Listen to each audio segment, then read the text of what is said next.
I used to think composition was something you memorize. Rule of thirds, leading lines, repeat until you sound like a manual.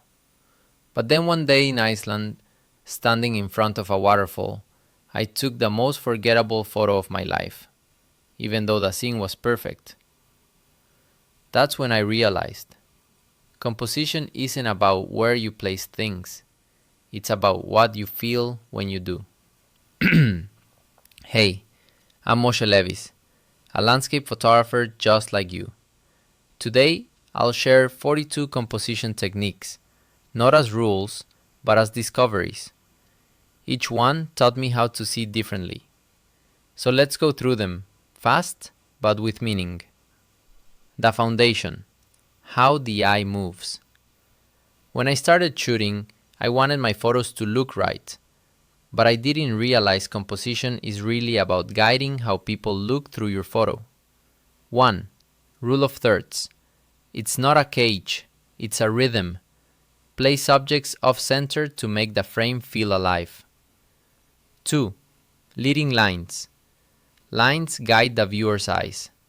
Roads, fences, rivers, they're arrows inside your image.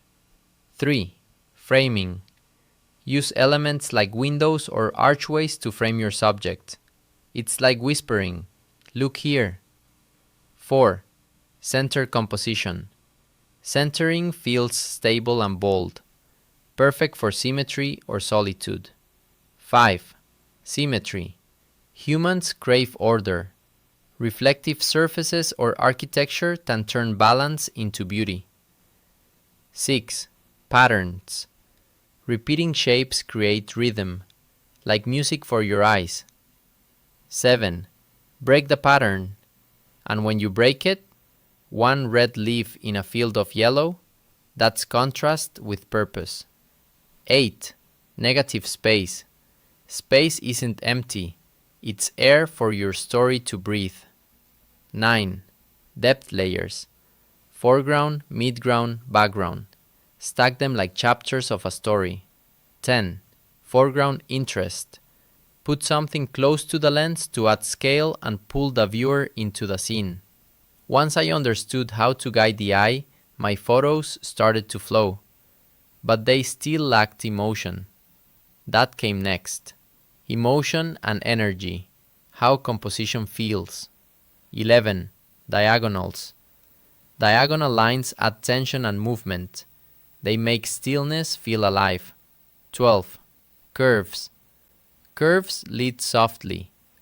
Think of a winding path that makes the viewer wander instead of rush. 13. Triangles.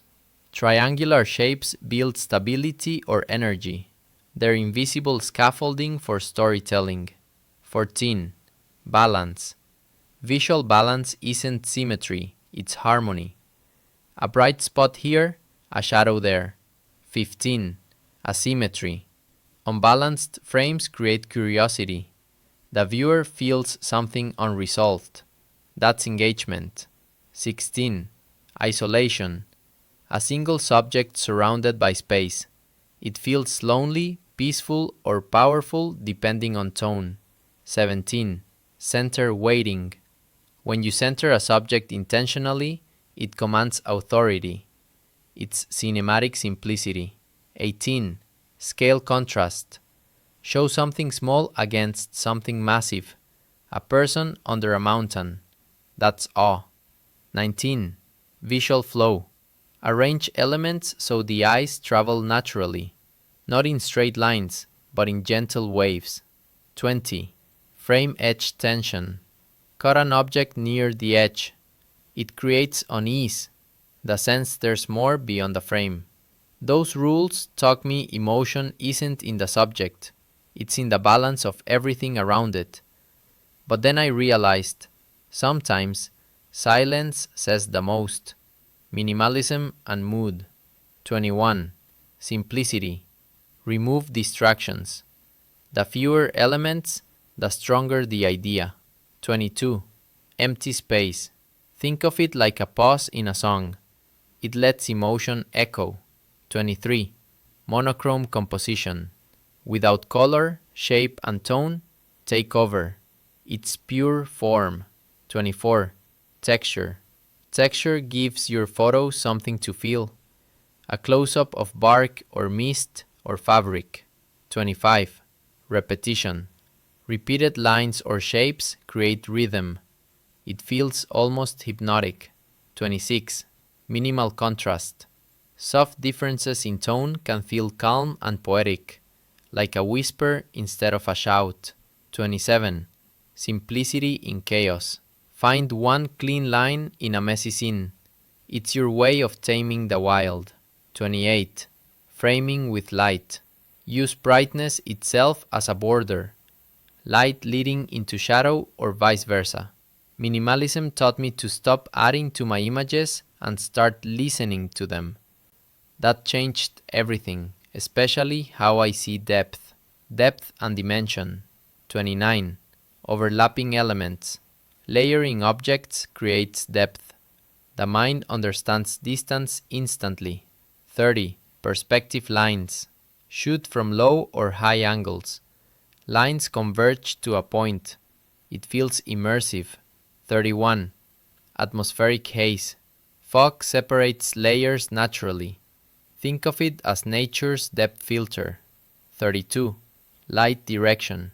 Side light adds shape. Backlight adds magic. Front light adds clarity. 33. Shadow composition.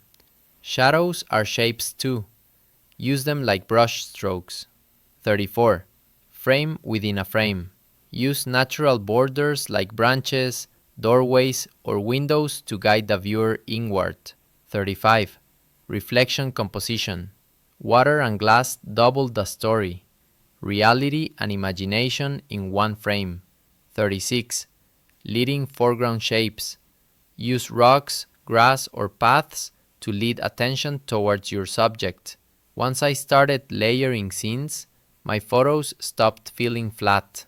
But what made them come alive wasn't the geometry, it was the story. Storytelling and abstraction. 37. Visual storytelling. Every element should have a role: character, conflict, or calm. 38. Rhythm and repetition.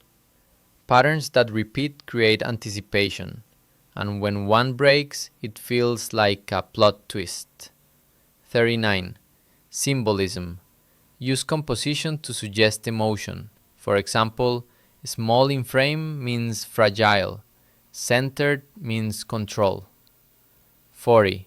Color composition. Colors are emotional lines. Warm pulls forward, cool fades back. Use them like brush strokes. 41st. Movement composition. Capture motion in your composition. Flowing water, moving clouds, people walking. It reminds us photography isn't frozen, it's alive. 42. Breaking the rules. And finally, once you know them all, forget them. Because the only rule that matters is whether the image moves you. After all these years, I realized composition isn't a formula, it's a language. And like any language, once you stop translating and start feeling it, you finally speak fluently. So don't chase perfection, chase meaning, because a perfectly composed photo means nothing, unless it says something only you could say.